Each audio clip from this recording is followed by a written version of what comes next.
From MTN News, this is Montana This Morning. Is the EPA working for Butte's public health or siding with polluters? I'll tell you about an investigation. I'm Jonathan Andarian at the state capitol.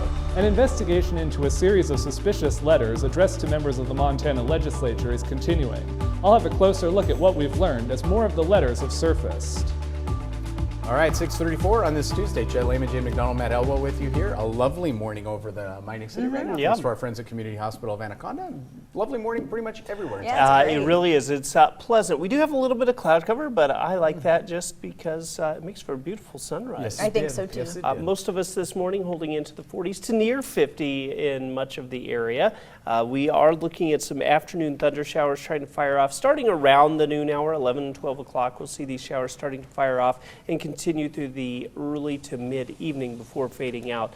Temperatures expected to be into the 60s and low 70s. Again, looks like we're going to see at least some scattered showers and thunderstorms across the area for today and tomorrow, and then we may see some warmer temperatures start to sneak into the forecast as we wrap up our work week. I'm going to talk in depth about that and a look at what to expect for those thunder showers in just a few minutes. All right, thank you, Matt. 6:35. We start this half hour in Butte. The Environmental Protection Agency investigating allegations that some of its staff may have actually discredited scientists and their health reports. Yeah, MTN's John Amy spoke with one of the scientists, and he has our report this morning. The EPA confirmed it's investigating allegations that its members may have tried to discredit, even intimidate scientists who produced health studies that showed elevated health risks in Butte due to past mining contamination. About a decade ago, an environmental engineering student at Montana Tech alleges a local EPA official tried to block her dissertation because it cited increased mortality rates in Butte. Well, I mean, it was very strong pushback. They said that they would stop my dissertation and me from graduating. They definitely tried to attack my credibility, my professional status, everything they could do. The EPA stated this matter has been referred to the Office of the Inspector General, and the EPA takes the allegations seriously and is dedicated to maintaining public trust and confidence. However, public trust and confidence in Butte over the EPA is low. It destroys trust in EPA because if it's true, and it needs to be fully investigated, but if these charges are true, they border actually on the criminal, and EPA needs to, one, take this seriously and then respond in a meaningful way.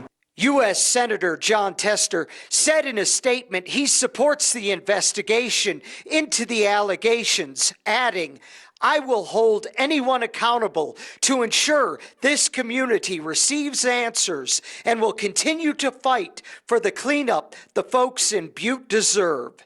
Peterson also wants Butte to get the cleanup it deserves. It took, 100 years to get it in the state it is. If it takes 100 years to clean it up, so be it. Butte could be an amazing place where we show the story of how to really remediate and clean up and bring it back to a healthy environment.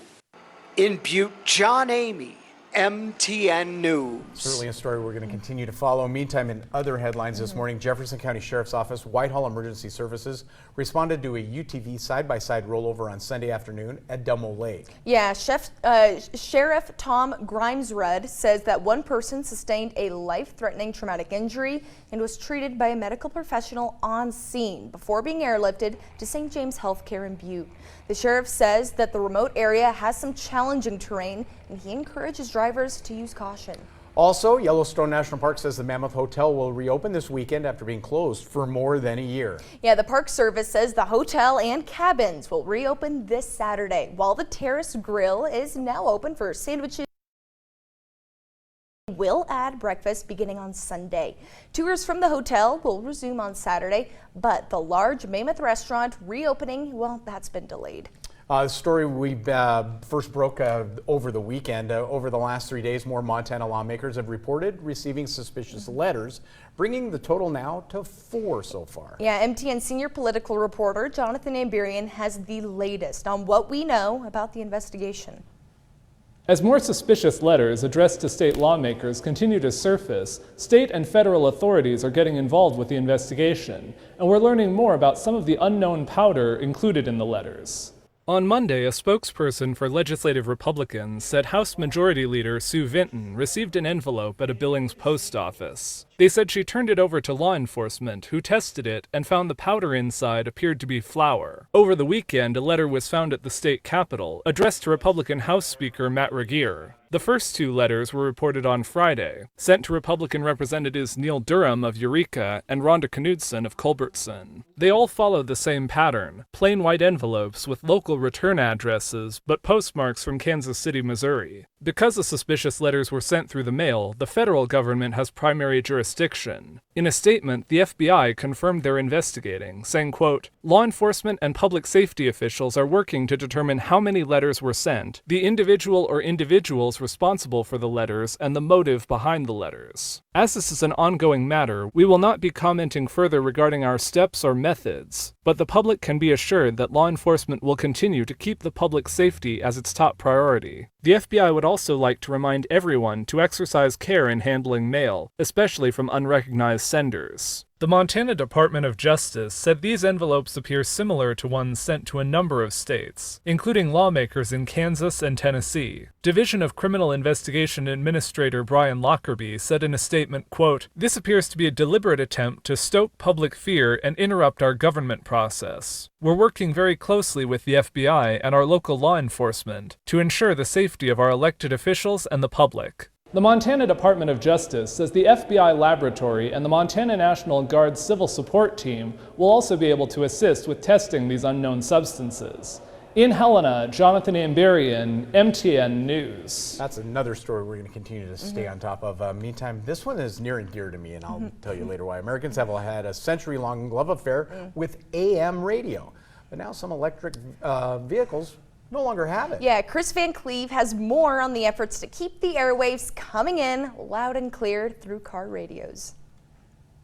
As you approach the McCluggage Bridge. For nearly 100 years, WMBD has been covering and talking about the news in central Illinois from 1470 on the AM dial, but not anymore for drivers of a number of new electric vehicles. A host of automakers have pulled AM radio tuners from their cars, saying the EV batteries can interfere with reception. They've been around a long time. Greg Batten is the Greg in the Dan and Greg Show, heard mornings on WMBD for nearly 20 years. I'm not worried that we can't adapt to those changes, but it doesn't help when you yank away a few million radios and say, well, those folks can't listen to you ever. During a hearing on Capitol Hill this month, first responders argued AM radio serves as the backbone of the nation's emergency alert system. When disaster strikes, no one should lose access to this essential information because the vehicle being driven does not have AM radio. This has been something that Scott Schmidt from the Trade Association representing automakers told Congress the vast majority of cars still have AM radio, and the decision to pull it from some EVs was not made lightly. our members view that there are and alerts now in vehicles than there ever were. But that drive to tune out AM radio is prompting unusual bipartisan agreement between the very liberal Senator Ed Markey and the very conservative Senator Ted Cruz. They are now co-sponsoring a bill to require AM radio stay in vehicles. While automakers call the proposed legislation distinctly non-essential, Ford reversed course, dropping plans to remove AM radio from all its new vehicles and will return it to all 2023 EVs in the coming weeks. Ford's Donna Dixon is the lead engineer for the electric Mustang Mach-E. We talked and listened to our customers, just the customers telling us, hey, there's some emergency broadcast frequencies that still aren't available. Why take it out at all? It seems like it's not broke, don't fix it kind of problem. And we'll continue to watch it as we go forward to make sure that it's available. Mach-E owner Keith Rice is glad to hear it's staying. I just think there's too many things on AM radio that people still use. WMBD. Something that's never far from Greg Batten's mind whenever that on-air light turns red. Chris Van Cleve, CBS News, Peoria, Illinois. Now, there are nearly 4,500 AM radio stations across the country heard by nearly 82 million Americans a week. It was the only thing I could listen to on the news car when I first started working here, driving between Bozeman and Butte. You'd pick up AM radio at night. I could pick up radio stations out of New Mexico and Denver and Los Angeles and that. And I spent 10 years as a play-by-play announcer on AM radio, so I kind of like it. Well, it's just kind of a Sticking staple. around. When you think of broadcasting, AM That's radio's it. got to Plus be one of the first things you think that's of. where we got our emergency alerts as a kid, was Definitely. on AM radio. So. It's an important tool to be sure. Something to continue to follow. For sure. But when we come back, we're going to take a short break. It's been nearly 80 years since the Holocaust, and still items that were thought lost are being recovered. We'll have that story, plus all your top headlines when Montana This Morning